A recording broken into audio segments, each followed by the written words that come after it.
Afternoon folks, Dustin here from Gold Rat Engineering. Today we're going to be doing a little tinkering with one of our very popular conversions, which is a 888 river sluice turning into a power sluice pseudo forward classifying Highbanker. This is kind of the lazy way to do it, which is propping the header into the rear of the flare. This is just a configuration that I tend to use when I'm setting up in rocks. I'll turn the legs upside down and lock them in like that. We're going to pull this apart and have a little talk about best ways to handle converting this if you don't have tools, if you've got tools, etc. So bear with me a second. I'll pull this thing apart and we'll go from there.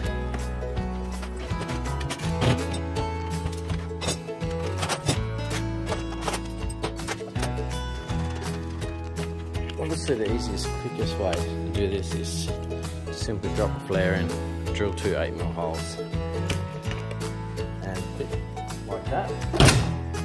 Then you have the problem with the header box.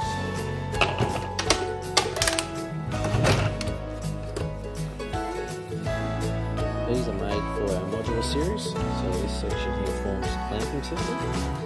So you can grind that off. If you don't have tools, also just put a little bit of adhesive tape on there like we've done here on this one.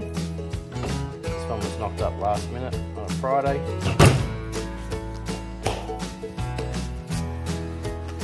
Just gonna get something to clean that up and be back. Alright, so I just used a razor blade to clean that up, just so we're comparing up to that.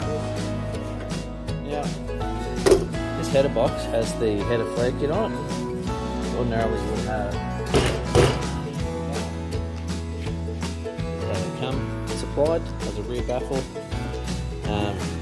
This is designed with a reverse riffle. This basically regulates the water, takes the force out from bilge pump or petrol pump delivered water and creates a nice smooth transition. So that's why we use this. So you can just use this dropped in like that and convert it to a power sluice. When you put your header flare kit on it, that opens up the feed area so that we can put spray bars in. You can put minus moss and mesh in here. You can muck around with that as much as you like. I literally stuck some duct tape on the back of this. Again, knock this up in 10 minutes on a Friday afternoon. Just heading out with the boys. Now, the problem with sticking that straight in is material can get underneath. Because it's no longer balanced like that. What I prefer to do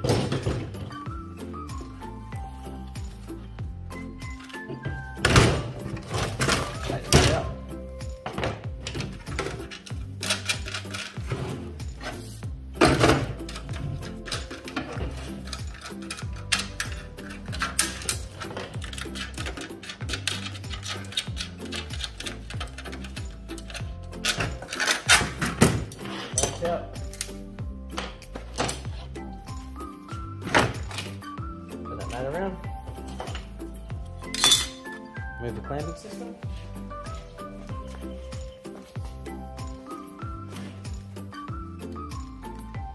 Nice and centered.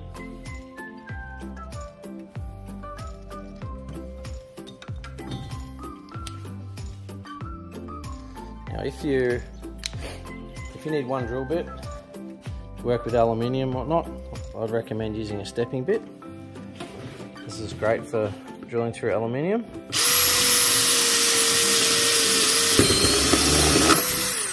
And deburring all in one.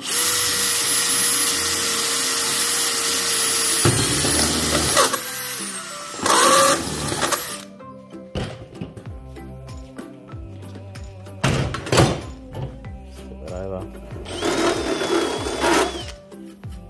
There.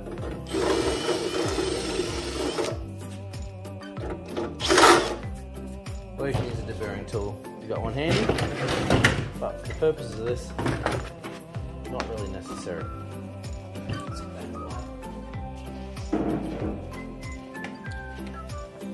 Now,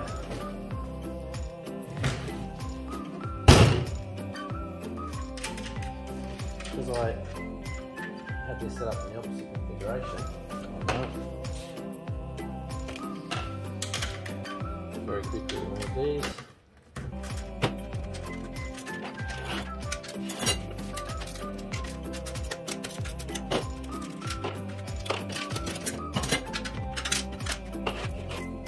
Alright, so the reason we want to do that is so we have a nice square edge to work with.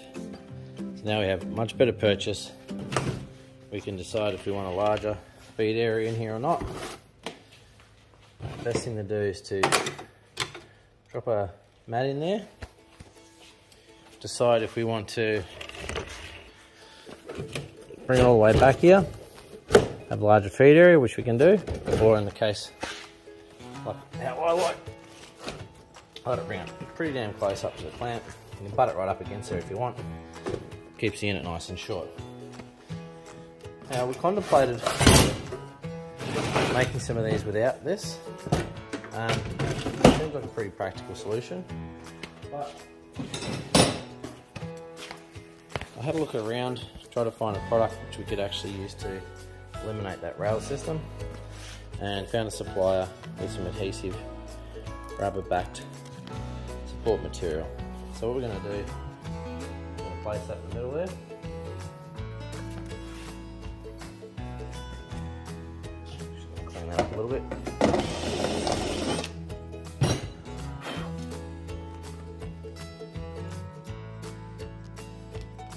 Put this going there. That's not going anywhere. Now, we have a nice flat, flush mounting system. If you can see here, the protrusion at the back, we've now padded that out and got that nice and level. So all we need to do is put our 8mm holes, and we might actually be able to use that. No, we won't. So do exactly the same thing. We're coming from the outside with a stepper.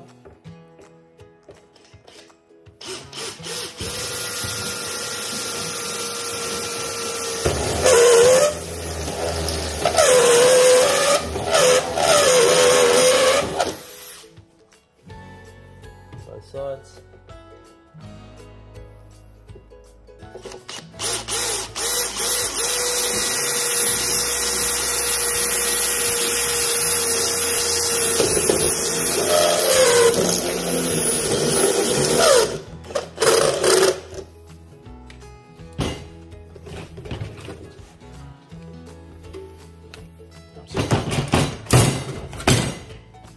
That. Just going to get rid of this dross.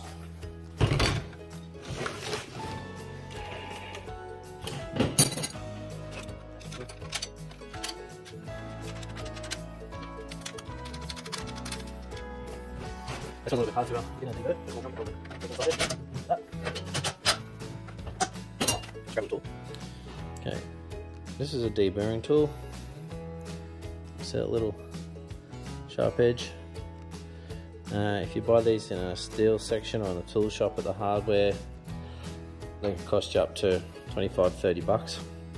If you buy this from the section, say Bunnings, that has self-tapping screws and whatnot, there's a little section there.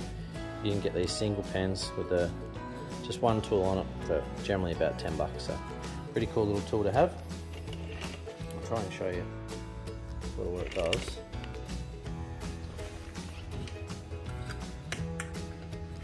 Work, isn't it?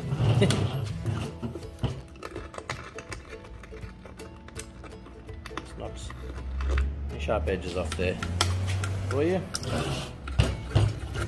Pretty obvious to a lot of people, but those that haven't worked around metal before, never seen that tool, and that can save you from slicing a finger later on, especially when your hands are all wet and you've been prospecting.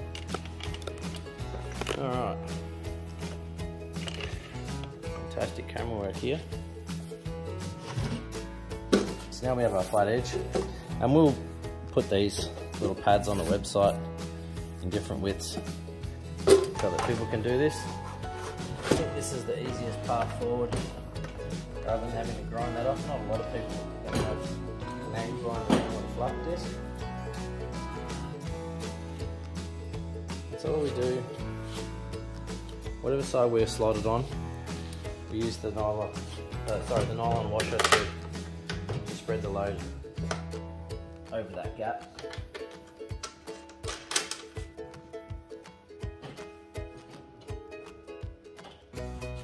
And we always put the round side pointing outwards so that we don't bang up our hands when we're removing the dream mat or miner's moss or whatever that might be.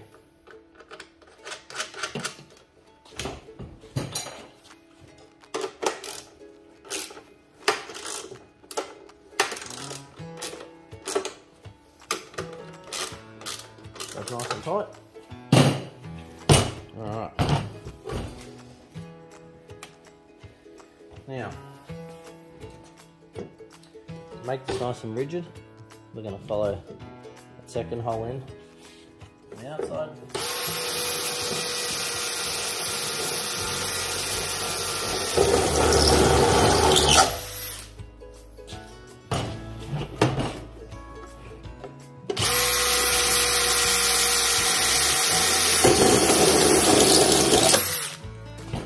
If you buy a new 888, these will actually have this lower bracket pre-slotted.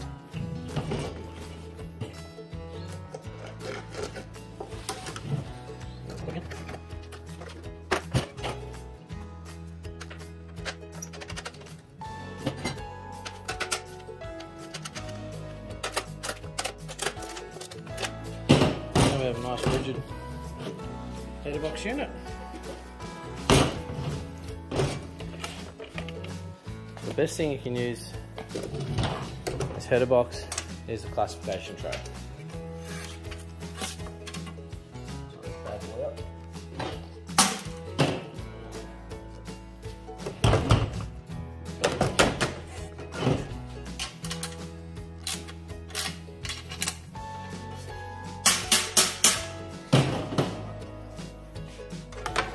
I personally, once I've converted this over, I like to push this guy up underneath that first row, and then when I put my leg brackets on, put them up tight at the end. Now this particular unit, when I set it up for sounding out in the bush, I drilled, sorry I'll just take that off here, I drilled through the centre here and I fitted a piece of miner's moss. And I'm not sure if any of you remember when we did the foot pedal, 8-inch foot pedal demonstration, we used this box set up like this. We had a wrap around dumping system where the water flowed in here. So we basically had a piece of miner's moss covered by some mesh. And then used a couple of large washers, hold that in place so it could be done from down below. Obviously I'm going to have to re-drill that because I had those holes up this end. Alright, I'll go get a bit of miner's moss and I'll show you what that looks like. Alright, get that out of the way for me. Let me cut a bit of moss, Gold Rat moss, and it's a different type of mesh that I bought at the length of last year to play with. It actually works quite well up here. Just gonna have to take a couple mil off that and get it tank. Alright, just a little bit off there. So, that's what we've got now. Basically, just going to drill some holes. I'm going to clamp that down. Just give me one moment.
see there.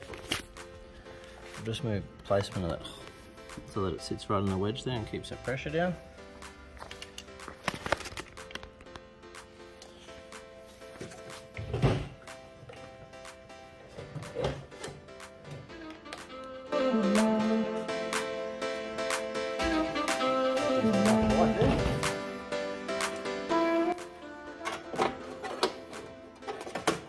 Now I can either come in over the top, like that,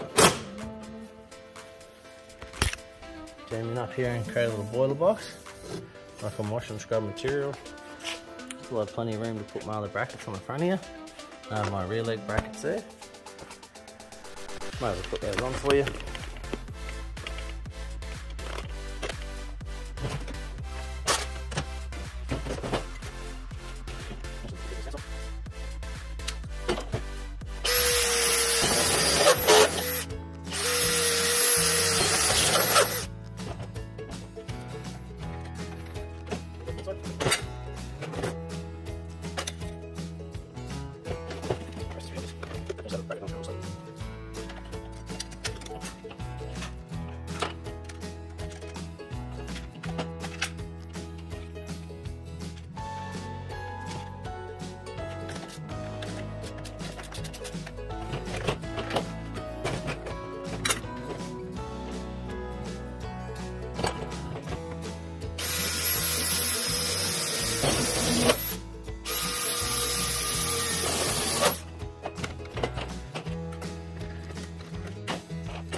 That.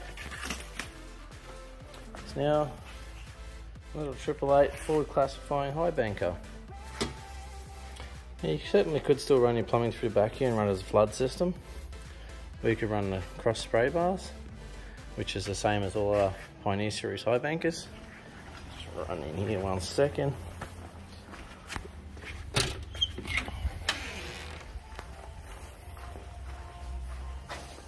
Same like this. Gives you good cross pressure, slip pressure, and you can direct the water flow at the back.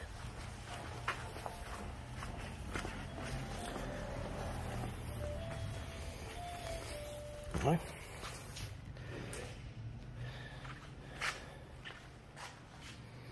That's it, guys.